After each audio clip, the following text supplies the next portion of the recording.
Hemos subtitulado el programa de hoy Ser o no ser para una mejor comprensión del tema que vamos a tratar. El mundo, el tipo de vida nuestro, está basado y substanciado en el curso espacio-temporal en el que transitamos. Embebido en los acontecimientos de ese movimiento espacio-temporal, el hombre olvida sus raíces y sobre todo las raíces de su yo real, y más que ser en el mundo, simplemente está. Y ese estar le pone a merced de lo circunstancial y lo transitorio, o sea, en manos del sufrimiento y de la muerte. Olvida lo permanente en función de la imagen cíclica y cambiante que le ofrece su ojo exterior y su mente más física. Por otro lado, desde la más remota antigüedad han existido sistemas de enseñanza que empujan al individuo, desde la superficie al interior de sí mismo, desde la potencialidad de su imaginación a la realización y actividad de esa misma potencialidad, o sea, a la progresiva liberación de sus ataduras, tanto físicas como emocionales como mentales. Vivimos ahora en nuestra sociedad contaminada, nuestra sociedad occidental, vivimos el ofuscamiento y la pesadez que, emanando de lo cotidiano, ahoga esa realidad profunda de la que hablábamos. Se aprenden demasiadas cosas inútiles, se compite por casi nada y se obstruye masivamente y particularmente el canal que conecta lo divino con lo humano. Las técnicas de las que hoy nos hablarán nuestros contertulios pertenecen a diferentes culturas, pero la finalidad de la misma es desempolvar nuestra dormida conciencia a través del método de la meditación. El problema está, pues, en elegir entre ser un individuo o simplemente estar en el mundo sin ningún sentido.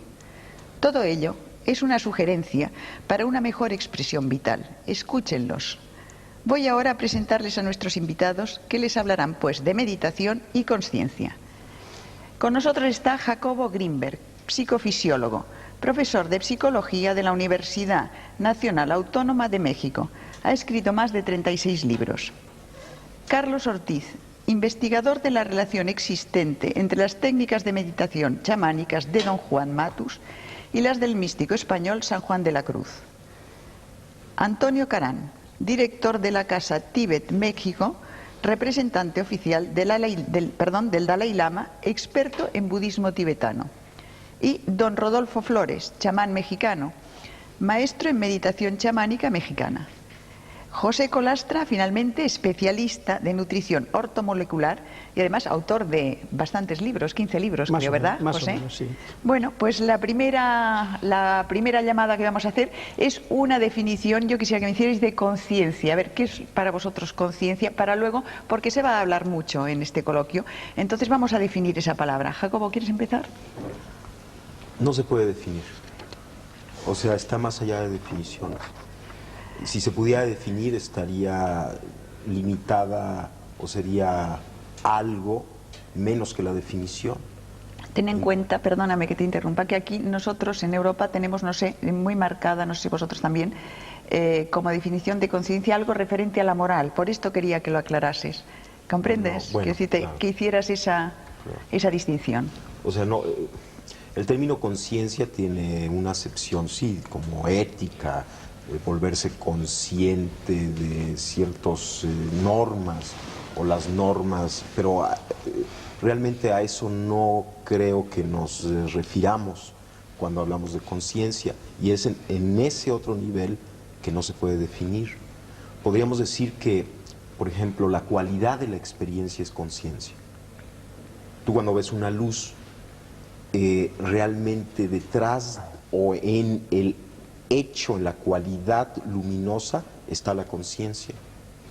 La luz no existe ni afuera ni adentro.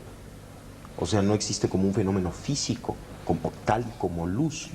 En el espacio lo que existen son una serie de ondas electromagnéticas, cambios fotónicos. Tampoco existe la actividad cerebral como luz. Como luz, en esa cualidad perceptual, es conciencia. De la misma forma el sonido. O sea, el sonido a nivel de espacio, físicamente no existe sonido. O sea, no existe nada en el universo físico similar al sonido. Lo que llamamos sonido es una cualidad de la conciencia, tal y como la experimentamos. O sea, si tú analizas a nivel físico lo que percibimos como sonido, pues es un conjunto de cambios vibracionales de moléculas de aire, pero no hay sonido ahí, como tampoco existe sonido a nivel físico, fisiológico.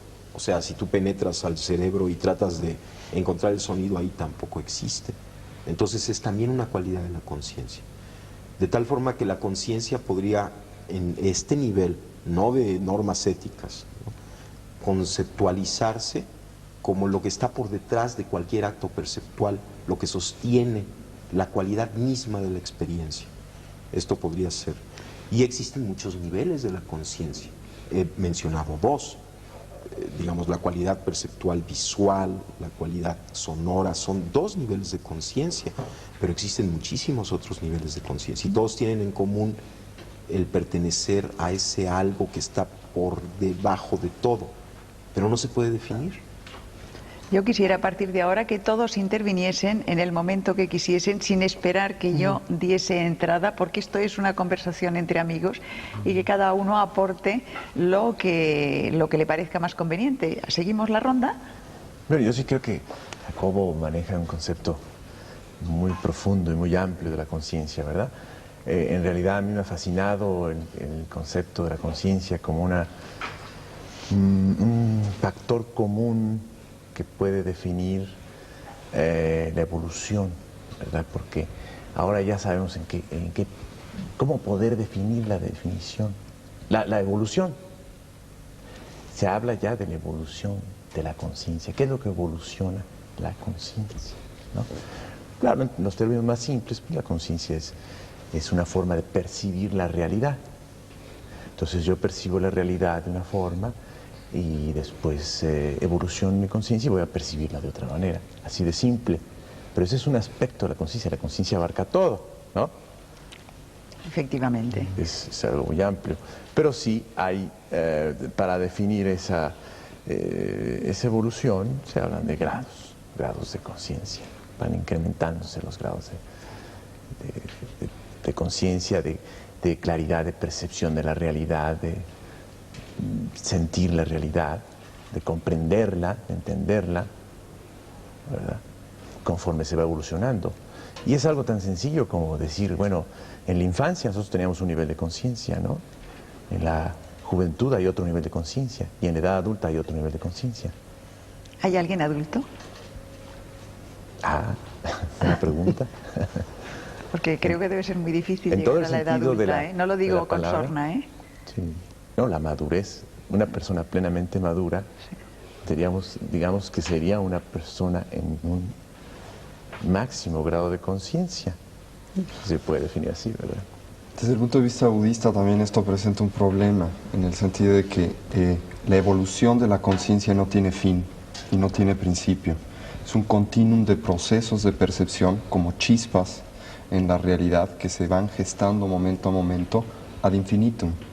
Y en ese sentido, en la pregunta que usted hacía con relación a ¿hay alguna vez, en algún momento se es maduro?, es una pregunta que se hace mucho dentro de la tradición budista con referencia al estado último desde nuestro punto de vista de evolución humana, que es la budeidad, ¿no? Y se dice entonces si la budeidad es ese estado adulto, ese estado en donde se llega a esta maximización de la capacidad correcta de percibir la realidad. Y los budistas, los textos clásicos tibetanos y la tradición oral tibetana, dice que no, que este proceso de budeidad, en el momento en que se lleva a esta completa y pura estado de unificación perceptual, es solamente el principio de otro nuevo proceso. Y cuando se termine ese nuevo proceso, también ese estado de finiquitación de ese proceso, ¿no?, es el principio de otro, ad infinitum. Entonces, cuando hablamos de conciencia, hablamos de un proceso tremendamente complejo y, como bien decía Jacobo, muy difícil de definir, porque depende de a qué nos refiramos con conciencia. La conciencia, por ejemplo, desde el punto de vista tibetano, puede llamarse la conciencia intelectual, por ejemplo, que tiene que ver con todos estos procesos lógicos de raciocinio matemático que todos tenemos y que aprendemos a realizar a través de nuestra experiencia de vida, ¿no? y que tienen por propósito fundamental desglosar la realidad, categorizarla y hacerla familiar. Este es un tipo de conciencia, no la última, solamente un proceso de conocimiento.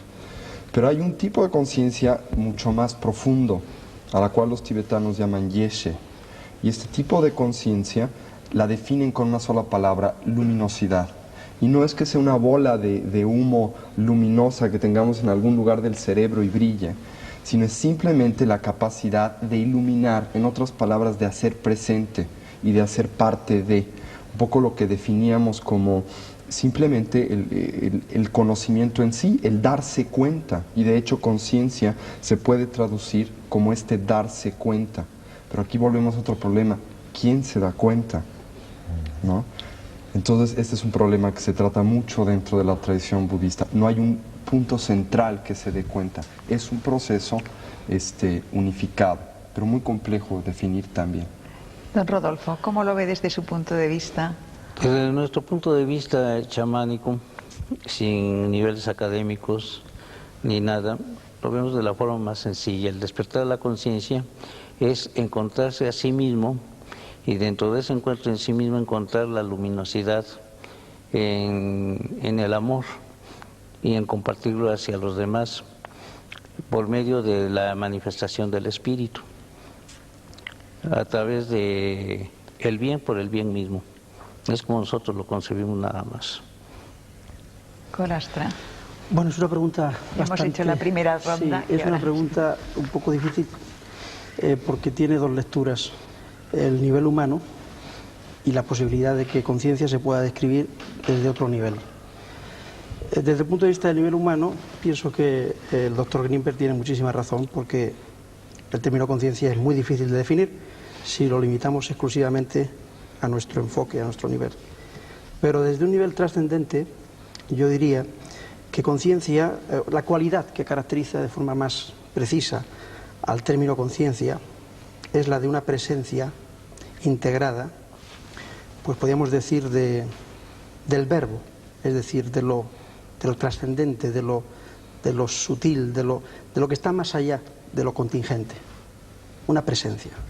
Esa presencia se puede caracterizar pues por muchas cualidades y por muchos enfoques, pero en realidad es como si existiesen una serie de canales o de conductos a través de los cuales ese algo que también Carlos mencionaba, ese algo detrás percibe. La naturaleza de ese algo es la que los místicos han tratado de averiguar y han tratado de conectar, y eso les ha producido pues una serie de fenómenos que hemos llamado pues aparentemente milagrosos, pero creo que es una presencia integrada. Vamos a ver, me gustaría que cada uno de vosotros nos contaseis los sistemas que habéis aprendido o que practicáis para ese desarrollo de la conciencia, la metodología un poco, para que la gente sepa que hay diversos caminos y que incluso cada uno pueda escoger, digamos, la sugerencia que vosotros lanzáis. ¿Quieres hablar tú, Jacobo? ¿Cómo no? Bueno, yo la técnica de meditación que más me gusta es la observación, porque el observador puede observarlo todo.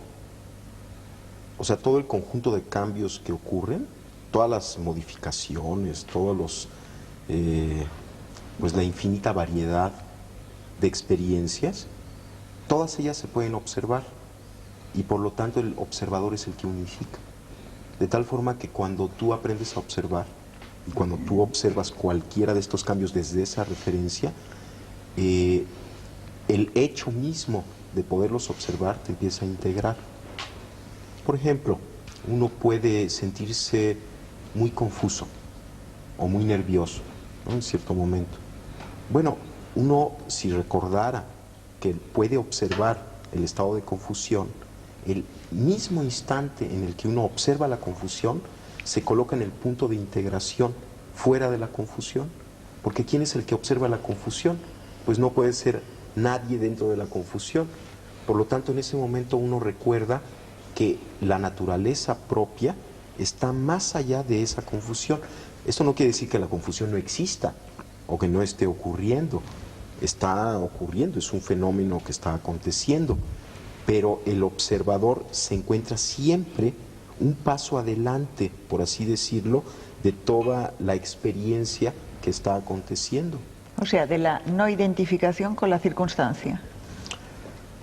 Yo creo que es un poco más complejo que la no identificación, porque en cierto momento uno se da cuenta que todo lo que sucede es parte de la identidad.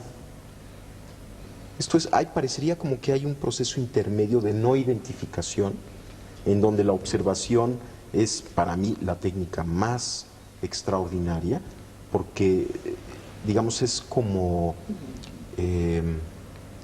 la evidencia fehaciente, clara, de que siempre en nosotros existe algo trascendente, sin ideología. O sea, no necesitas acudir a ninguna ideología, sino que está ahí siempre, todo lo puedes observar.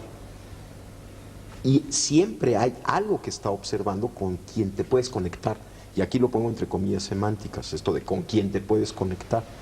El simple hecho es que lo puedes observar y el observador se coloca fuera del evento.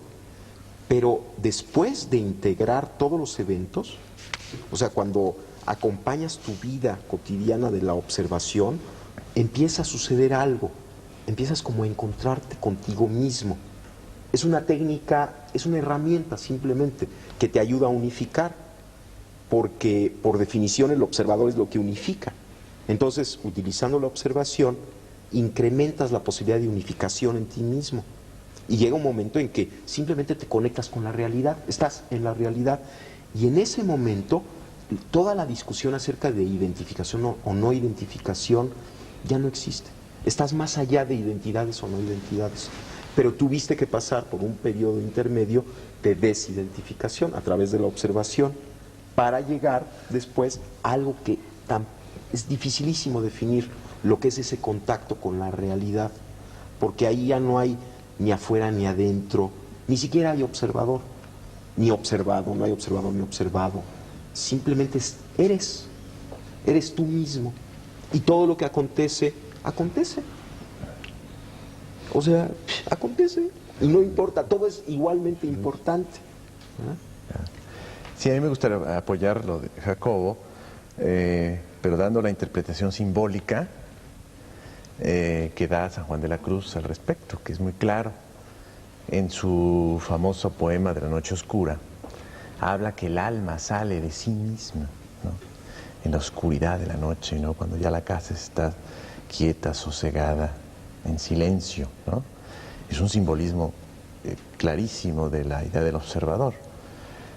Por eso es tan importante saber que cuando se está observando a uno mismo, ¿verdad?, está uno en el nivel del alma, hablando del cristianismo, ¿no? En el caso de don Juan Matus, hay esa percepción dividida. Y cuando uno está observándose, ¿verdad?, está uno en una especie de percepción dual, y en uno de los niveles de esa percepción está uno en lo que llama el conocimiento silencioso, o sea, en el nivel del espíritu, ¿no? Y en el otro está en el nivel de la razón, ¿no? O sea, coinciden perfectamente tanto San Juan como don Juan.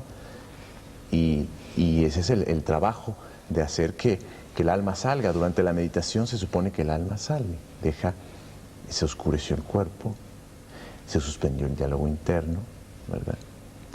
Eso ocurre, se supone, durante la meditación. Y la meditación que propone don Juan Matus es, a través de esa suspensión del diálogo interno, como que nos vamos separando hasta que nuestra percepción queda dividida. Y sí considero que es un proceso muy importante de intermedio antes de llegar a algo más avanzado, como lo decía Jacobo, pero creo que el primer paso es desidentificación.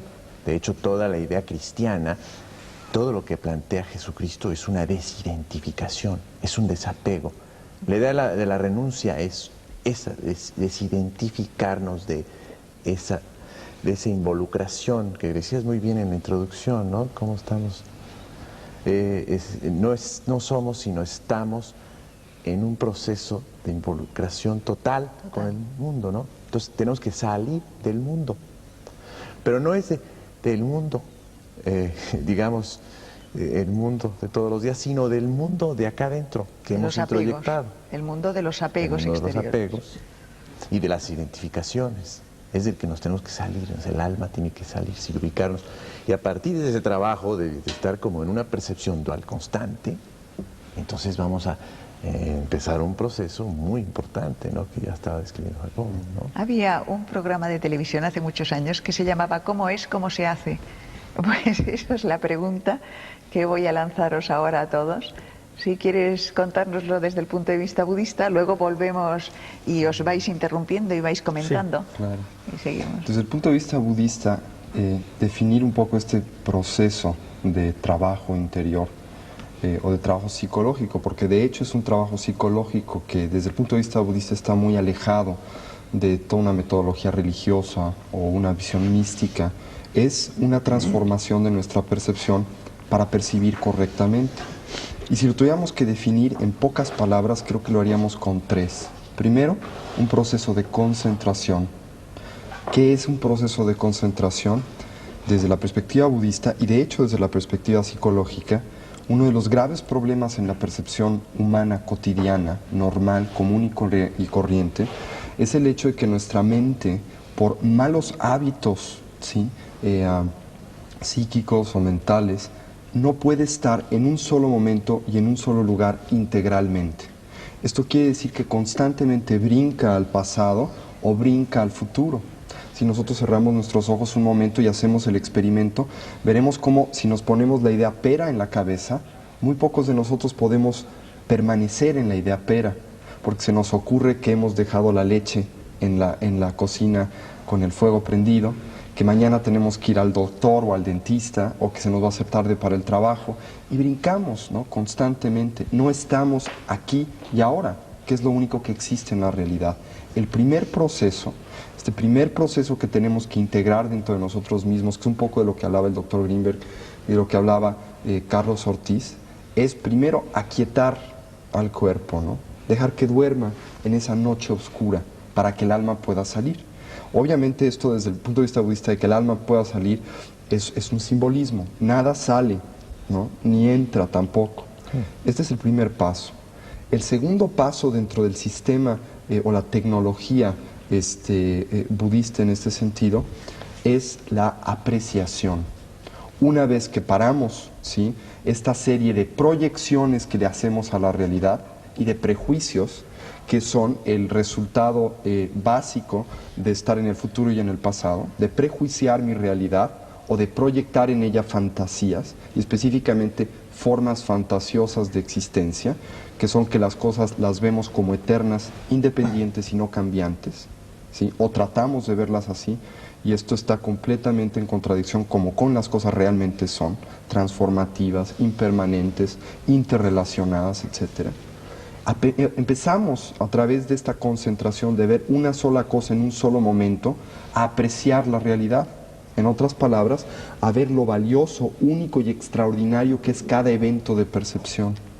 Poéticamente hablando, el mundo tibetano le llama a esta percepción, a esta apreciación de la realidad, el descubrir la magia de lo ordinario. El hecho de que cada evento, por ordinario, común y corriente que aparente ser, es extraordinario, porque algo vivo y algo real acontece en cada instante y en cada momento. Este es el segundo paso, es este extrapolarse o salirse, que insisto, no es un salirse, sino es un abrirse, es un apreciar la realidad.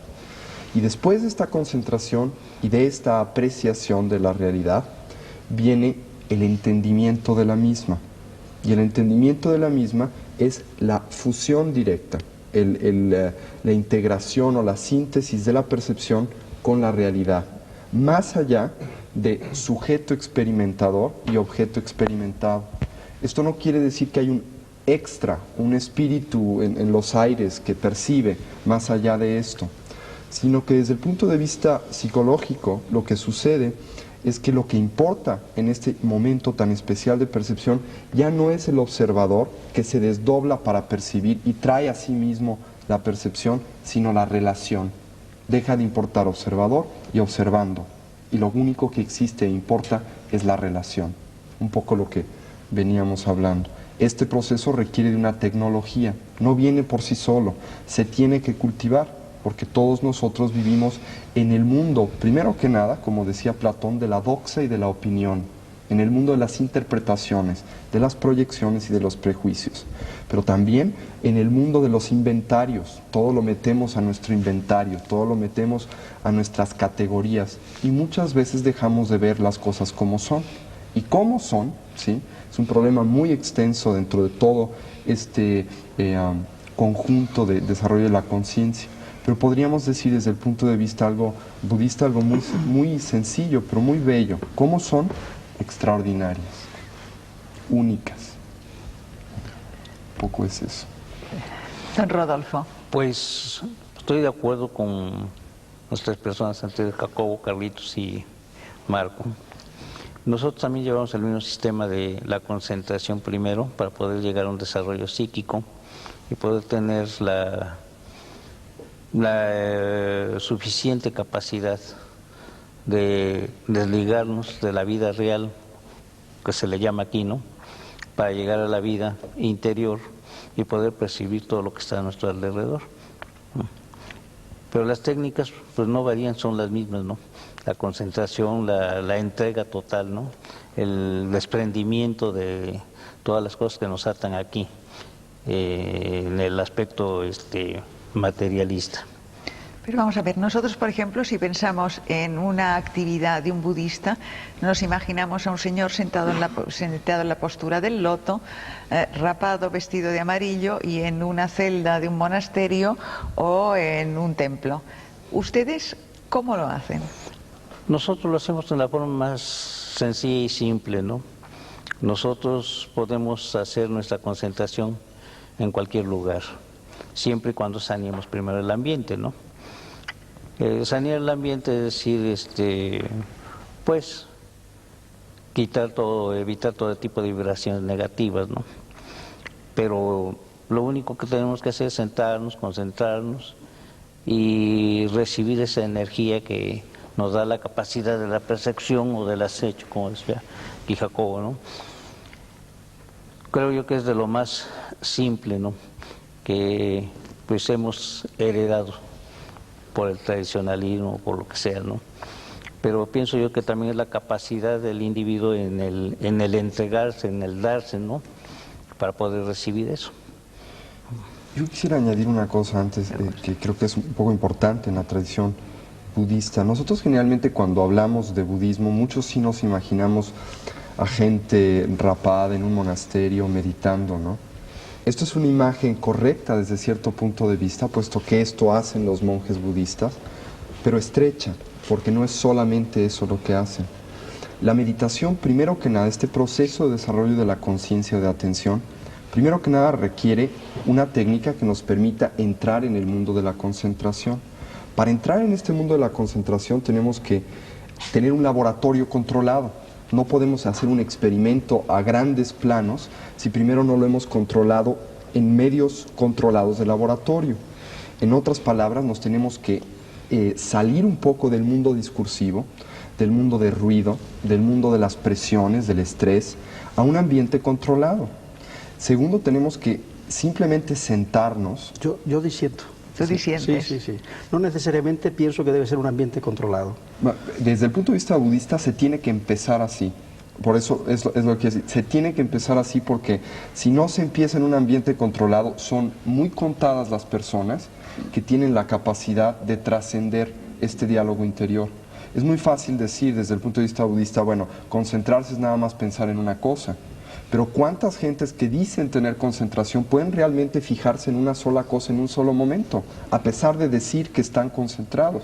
Esta concentración trasciende el nada más tener una concentración para estudiar bien. Es una concentración mucho más profunda y técnicamente se define de una manera especial, pero es el principio. Después de que se ha logrado algún resultado en esto, entonces la meditación se convierte en lo que se llama meditación en acción. En otras palabras, que ya podemos ser conscientes en todo momento del día y en todo lugar, nos podemos dejar crecer el pelo, podemos salir del monasterio, ¿sí? Y estar consciente hasta de que la mosca vuela, pero Perdona, primero tenemos que empezar. Déjame que le breve. Tú estás diciendo que para empezar esas técnicas hay que retirarse del mundo, o se pueden hacer esas técnicas en medio de la Plaza Roja de Moscú, quiero decir. Para empezar estas técnicas, uno se tiene que retirar de su diálogo interior. Pero no del mundo. No necesariamente. Pero lo más momentáneamente. sencillo, lo más sencillo, lo más útil es hacerlo, ¿no? Si estamos en medio de la Plaza Roja y somos guardias y nos están dando órdenes, es muy difícil que tengamos el tiempo, la conciencia de hacerlo. No imposible, y hay técnicas para hacerlo dentro del budismo, pero es difícil. El budismo es un sistema tremendamente realista. Entonces dice, ¿no? Es muy fácil andar en bicicleta, pero si ustedes no primero aprenden con 2 rueditas, luego le quitan otra y luego el padre lleva la bicicleta, pues sí, habrá alguien que pueda andar a la primera, pero será el 1%. Sin embargo, hay muchas más vías aparte del budismo. Sí, La vía chamánica es una de ellas, ¿no? La que tú y otras vías, ¿no? crees. Yo creo que la conciencia es una paradoja. Es una paradoja verdaderamente iluminadora, porque el observar la realidad y ser consciente al mismo tiempo de los propios procesos internos puede llegar a clarificarnos el horizonte. ¿Cuántas personas encuentran un fenómeno, por ejemplo, tan esquivo de investigar, precisamente de crear condiciones de laboratorio o de control, como decía Antonio, en el fenómeno de la sincronicidad, que ya estudió Gustav Jung? Es decir, hay como una especie de camino de doble vía. Por una parte hay una observación de lo exterior y por otra parte otra observación de lo interior. ¿Cuántas veces un sueño, una visión onírica, nos plantea una imagen que después se refleja en el exterior? Y nos confirma que el exterior y el interior son la misma cosa. Entonces, yo pienso que el fenómeno o el intento de llegar a una trascendencia y a un desarrollo de la conciencia está basado precisamente en la observación y la comprensión y la aceptación de esa paradoja. Y el saber que podemos situarnos en la percepción exterior y en la percepción interior. Y el saber también que, en definitiva, en un nivel trascendente son la misma cosa. Entonces, si partimos de esa base, y sobre todo en el aspecto de la educación, en la cual Jacobo es un experto en el tema de trabajo con niños, nos damos cuenta de que, simplemente se trata de educar la observación, de saber qué es lo que vemos y qué es lo que ve dentro de nosotros. ¿Tú practicas alguna técnica especial? Sí, yo utilizo, en el tema meditación, utilizo la meditación con cristales de cuarzo. Porque pienso precisamente que una forma muy fácil de desarrollar ese tipo de contacto es la observación. La observación del nexo que hay, de la unión real, de la red que es la que está formada entre el ser humano concreto y todo lo que le rodea, el continuo que le rodea. Jacobo, te hemos dejado antes a mitad, a vosotros dos os hemos dejado a mitad de contar vuestra propia interpretación, vuestra propia actividad dentro de este tema. Bueno, yo creo que... no sé cómo decir lo que estoy sintiendo o lo que estoy pensando. Yo pienso que hay que encontrarse a uno mismo. Y en esto estoy totalmente de acuerdo con don Rodolfo. Y en este encontrarse a uno mismo, todo adquiere significado. Y entonces, tanto lo que sucede en el mundo como lo que sucede dentro de nosotros es integrado, es parte ya de un encuentro, se ve desde ahí. Es delicioso el momento en el que uno pierde todo concepto y toda preconcepción y todo aparece fresco y todo es nuevo. Y esta observación de momento a momento, como decía Tony, acontece. Pero hay algo que está detrás de esta percepción y que yo no puedo pensar que no exista. Y es uno mismo, que no es el ego. No, es el sí mismo que diría Ibn Arabi o sí, es el los sí místicos mismo, estos. que está más allá de Más todos allá, los eventos cambiantes. Es algo que uno tiene que encontrarlo y también es muy difícil definirlo, pero tiene que haber ello, porque si no hay eso, entonces no hay significado. Y yo pienso que el significado es muy importante. Y tampoco me estoy refiriendo a un significado lineal o restringido. Pero yo indiscretamente te preguntaba cómo lo haces, qué técnica usas, Mira, qué es lo que quería saber claro. de que los que faltabais ahora para... Mira, yo la técnica que utilizo consiste en una primera fase, te sientas, cierras los ojos y empiezas a observar tu respiración. Empiezas a observar tu respiración y van a aparecer pensamientos, van a aparecer sensaciones, no las reprimes. Por ejemplo, si aparece un pensamiento, pues lo dejas pasar y vuelves a tu respiración. Aparece otro pensamiento, lo dejas pasar, lo observas cómo nace y muere y vuelves a tu respiración. Que por cierto es una técnica común con el budismo, es exactamente lo que se hace en un primer nivel en el budismo, igual. Esto como que te prepara porque en una primera fase tienes que aprender a concentrarte, tienes que aprender a centrar tu atención, tienes que limpiar tu mente.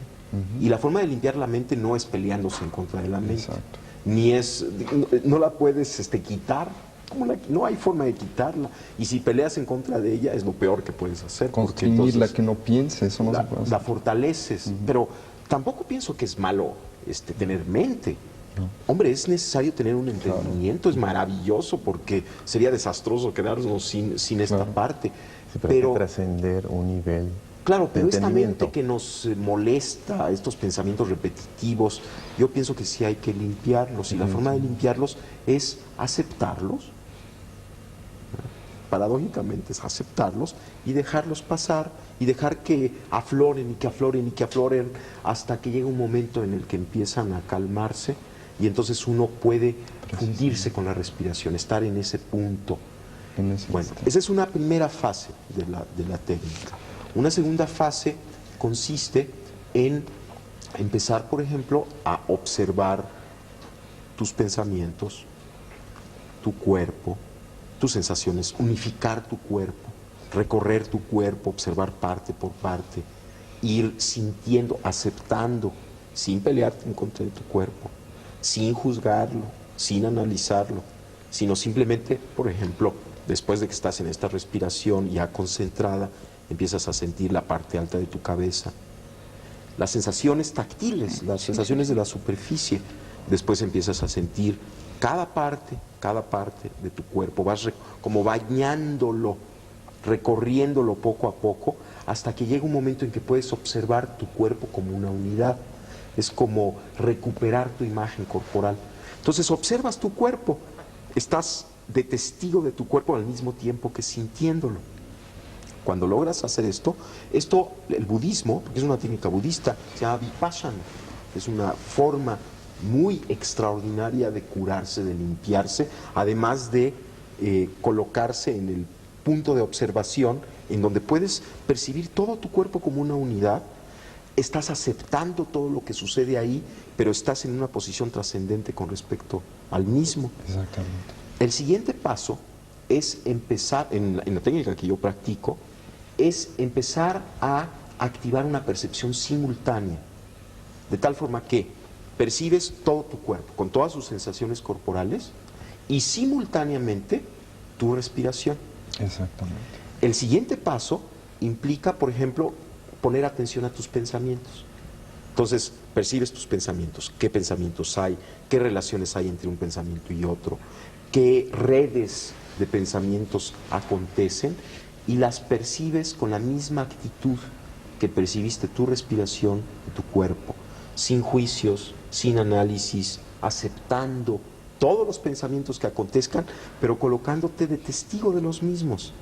Estás al mismo tiempo sintiendo, viviendo tus pensamientos, pero en el punto de trascendencia con respecto a ellos. La siguiente fase implica observar simultáneamente tu cuerpo, tu respiración y todos tus procesos mentales. Una observación simultánea. Bueno, una vez que acabas esto, que puedes realizar esta observación simultánea, empiezas a poner atención a tus emociones. ¿Qué cambios emocionales hay? cuáles son los tonos emocionales, la luminosidad emocional, las cualidades de la emoción, y observas tus emociones con la misma actitud con la que observaste tus pensamientos, tu cuerpo y tu respiración. Cuando logras esta observación de tus emociones, observas simultáneamente tu respiración, tu cuerpo, tus pensamientos y tus emociones. Después empiezas a observar de la misma forma tus imágenes internas, hasta que logras una percepción, una observación igual que como observaste el otro, sin juicio, sin análisis de tus imágenes internas, y haces simultánea la observación de tu respiración, tu cuerpo, tus pensamientos, tus emociones y tus imágenes internas. Pero El siguiente paso consiste en observar los sonidos del medio ambiente y observarlos de la misma forma en la que observaste tus pensamientos, tus emociones, tu cuerpo, y hacer una observación simultánea de medio ambiente, cuerpo, emociones, pensamientos, etc. Después, observar el mundo visual. Llega un momento en que cuando puedes hacer una observación simultánea de todos los componentes de tu experiencia, sucede algo extrañísimo. Hay una especie de umbral que se atraviesa y te conectas contigo mismo. Pero ¿quién es el ti mismo con quien te conectas? No se puede describir porque está unificando todo aquello. De alguna manera la técnica de incorporar observación a la observación y de hacerla simultánea te hace llegar a un umbral en donde todas las concepciones que tenías de ti mismo desaparecen y te conectas con algo que está más allá de esas concepciones, pero mucho más cerca de ti mismo que nunca antes. Y te das cuenta además que ese ti mismo es inseparable de la totalidad. ¿Y qué es la Pero ¿Y qué es la totalidad? todo eso son condiciones de laboratorio, Exactamente. condiciones de control. Yo voy más allá, que son válidas y perfectamente útiles, pero yo voy más allá. Es que la conciencia se puede buscar también en la observación diaria de cualquier evento que a nosotros nos sucede. Pero perdón, es exactamente lo mismo. Sí. Bueno, en el sí. momento en que logras la observación del mundo visual, del mundo auditivo, de tu cuerpo, Entonces, estás puedes en integrar. cualquier lugar, en cualquier situación, y estás observándolo desde el mismo punto de referencia. consciente. Lo único que, No es lo condiciones único que de se laboratorio. dice es que si no hay un proceso previo de capacidad de atender, entonces en lugar de atender, en lugar de observar, nos estamos yendo con las cosas. Un poco lo que decía Jacobo para profundizar nada más una cosita. Yo diría que más bien de lo que se trata es de trabajar sobre el tema educativo, Sí, porque claro. me parece que el niño tiene la frescura suficiente, la capacidad suficiente en un sistema educativo idóneo para ver todo esto como una cosa totalmente natural. De acuerdo. La forma en la que el niño percibe la realidad es totalmente instantánea y directa. Entonces estamos hablando y estamos dando la sensación o la imagen de que necesitamos este proceso. Y posiblemente lo que necesitemos no es este proceso, sino no degradar una capacidad natural que tenemos desde que llegamos al mundo y que podemos ir ampliando progresivamente. Pero es Perdona, otro tema. Esto depende. Perdona que diga, pero como este programa lo hacemos para personas que deben estar hechas una ruina, entonces casi mejor Pero es que, damos no hablemos damos de la niños. impresión de que Sí, necesitamos para adultos, digamos, mejorarnos. estábamos contando un Eso poco es. la historia. Me Claro. perdonáis, pero Carlos Ortiz no ha dicho Me su gustaría parte mucho en este tema. continuar con el simbolismo, ¿no?, de San Juan de la Cruz. Es importante aclarar que en ese proceso de separación estamos hablando de todo, del desapego, de la desidentificación. Para poder observar está uno desapegándose, salir de uno mismo, ¿no? Dice San Juan de la Cruz en su poema. Para eso hay que hacer la noche oscura del sentido, es decir, de los sentidos, de las emociones que se da en la meditación. O se puede dar instantánea, porque hay que hablar de la meditación momentánea e instantánea, vamos a decirlo así, ¿no? Se tiene que dar la noche oscura del entendimiento, o sea, se ve la realidad sin juicio, y ahí se entra la percepción directa. Ahí está. Por eso hay que hablar de ese tipo diferente de meditación, pero que hay que entrenarla en el laboratorio, como dices, en la meditación de sentado, ¿verdad? Y se da la noche oscura de la memoria, o sea, de ubicarse en el aquí y el ahora, olvidarse del pasado y olvidarse del futuro, así tiene que ser, ¿no? Y también la noche oscura de la voluntad, en cuanto a esa suspensión momentánea de esa voluntad reactiva, ¿verdad? se suspende de pronto, por un momento. Entonces, ya nos ubicamos en dos tipos de meditación, una que es de sentados, ¿verdad?, donde se nos va a facilitar ese entrenamiento de ¿qué? De hacer noche oscura, de todo nuestro cuerpo y mente, para podernos salir, es decir, desapegarnos.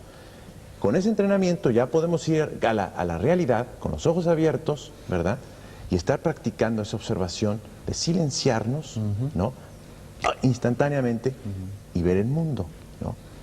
Ahora, Don Rodolfo, yo quería preguntarle, ¿tiene usted más facilidad que la gente que estamos educados en esta vorágine occidental e intelectual, digamos, que el resto? Usted y personas como usted.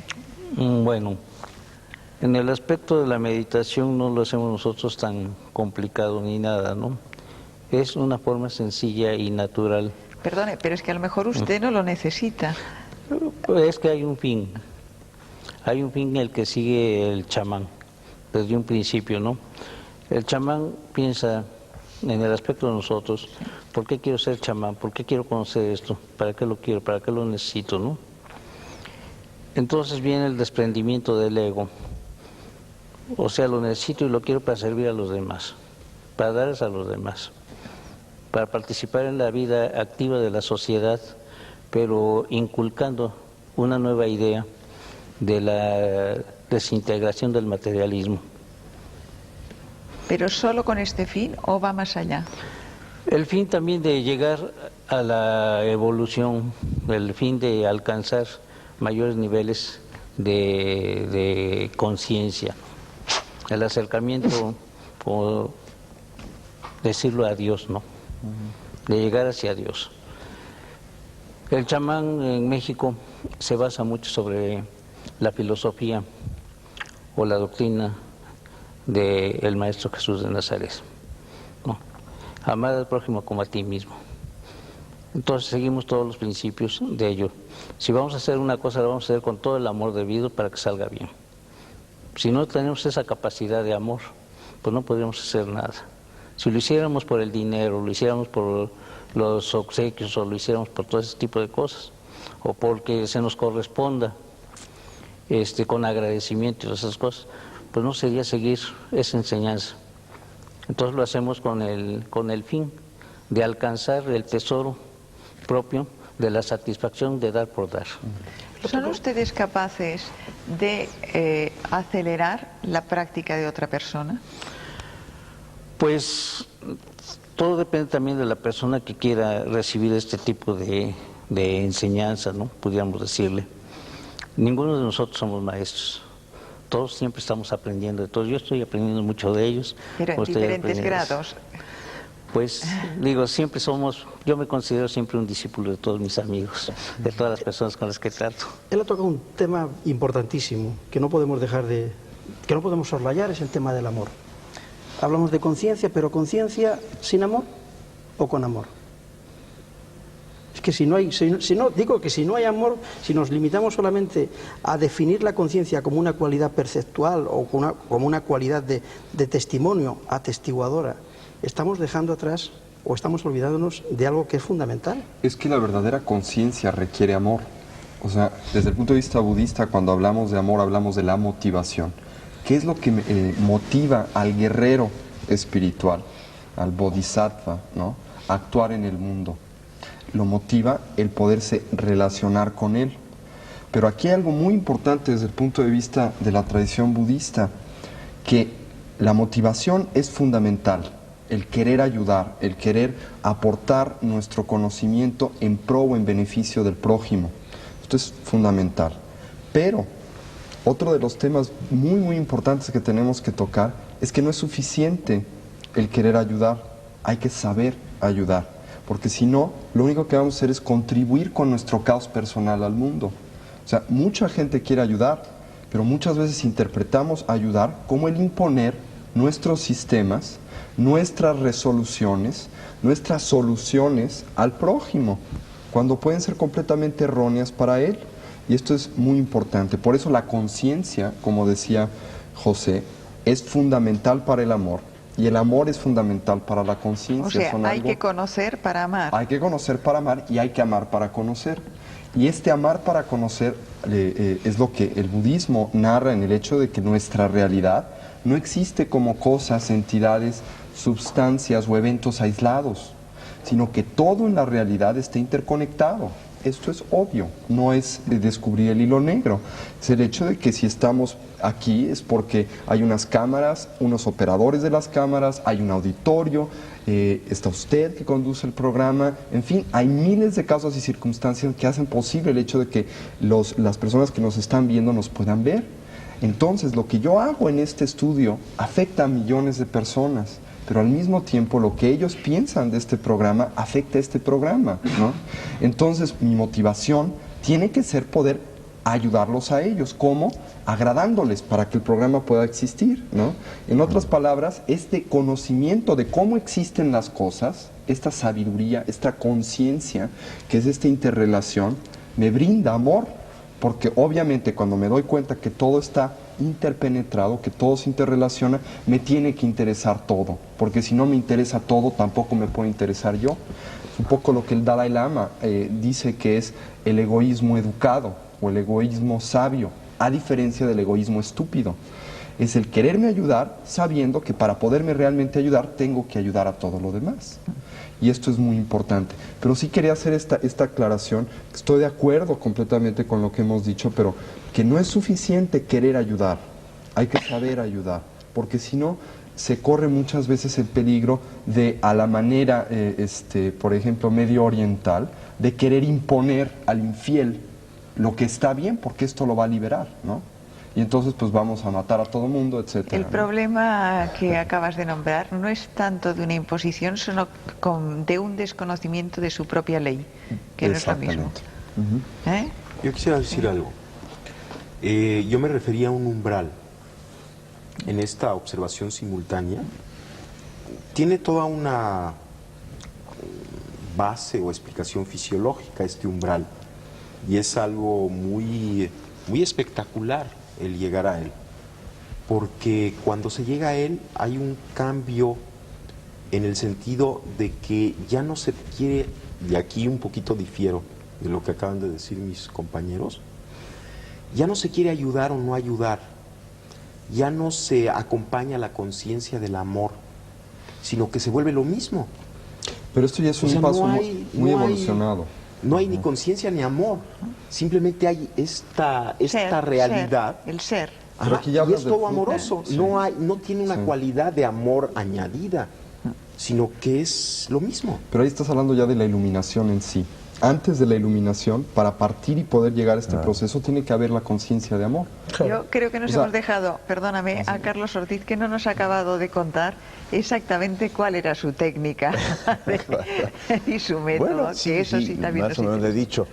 En pocas palabras, la noche oscura de San Juan de la Cruz, la noche activa, ¿verdad? La noche activa, es suspender el diálogo interno. Simplemente. Simplemente suspender el diálogo interno, suspensión de procesos intelectuales, incluso emocionales, ¿no?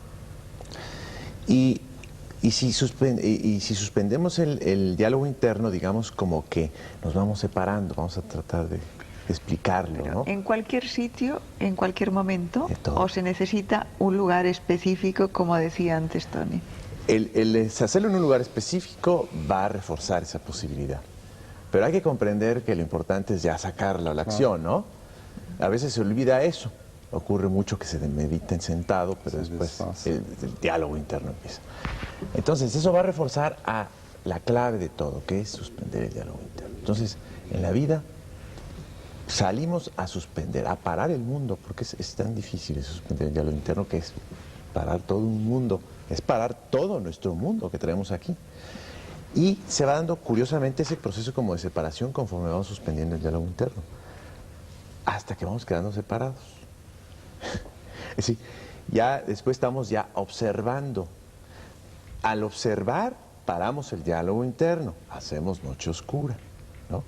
Y hasta que ya nos quedamos en los dos, por decirlo de alguna manera. ¿Qué significa eso? En el momento en que uno ya está trabajando la meditación constantemente y está consciente de todo lo que está ocurriendo. ¿Qué ocurre allí? Ya desde que empieza a suspender el mundo, el diálogo interno, esa mecanicidad de nuestros pensamientos y nuestras acciones, se empieza el ver, que es la contemplación en el místico. Y empieza a ver uno los significados profundos de la existencia. ¿Por qué? Porque ya está uno en la percepción directa del mundo. Antes uno veía con el filtro, decía don Juan, que estábamos siempre un paso atrás, ¿no? Porque entre yo y el mundo está la descripción que tengo en mi cabeza. Entonces estoy viendo el mundo a través de un filtro, ¿no? Entonces hay que apagar ese filtro a través de la suspensión del diálogo interno. Ya veo directamente, ¿verdad?